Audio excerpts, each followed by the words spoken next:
წონის კლების დროს 5 ყველაზე ხშირად დაშვებული შეცდომის შესახებ მინდა გესაუბროთ. არ დაუშვათ ეს შეცდომები და წონის დაკლება შეძლებთ ძალიან მარტივად. პირველი შეცდომა, როდესაც რაციონიდან იღებთ ცუდ საკვებს, მაგრამ არა სითხეებს. მაგალითად, არ ჭამთ ტკბილეულს და ცომეულს, მაგრამ სვამ ყავას და ჩაის შაქრით, ტკბილგაზიან სასმელებს, წვენებს, სითხეებიდან მიღებული კალორიები ყველაზე მეტად უშლის წონის დაკლებას ხელს.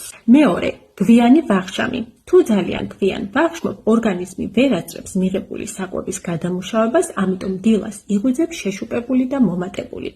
მესამე, ზედმეტად პატარა პორციები. თუ ძალიან ცოტა საკვებს ღებულობ, ორგანიზმი გადადის თავდაცვის რეჟიმზე და პირიქით ცხიმის დაწვის ნაცვლად ინახავს ცხიმს.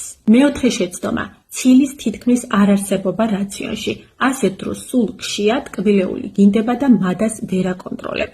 მეხუთე შეცდომა, როდესაც ერთი დღე კარგად აკეთებ ყველაფერს, მეორე დღეს შიმშილობ. არათანაბარი კვება აბნევს ორგანიზმს და აჩერებს კლების პროცესს. თუ გსურს დაიკლო წონაში, მარტივად, კომფორტულად თავიდან აიცილო შეცდომები, მომწერე ინდივიდუალური კონსულტაციისთვის პირად შეტყობინებაში რამდენი კილოგრამის დაკლება გსურს და მე აუცილებლად დაგეხმარები.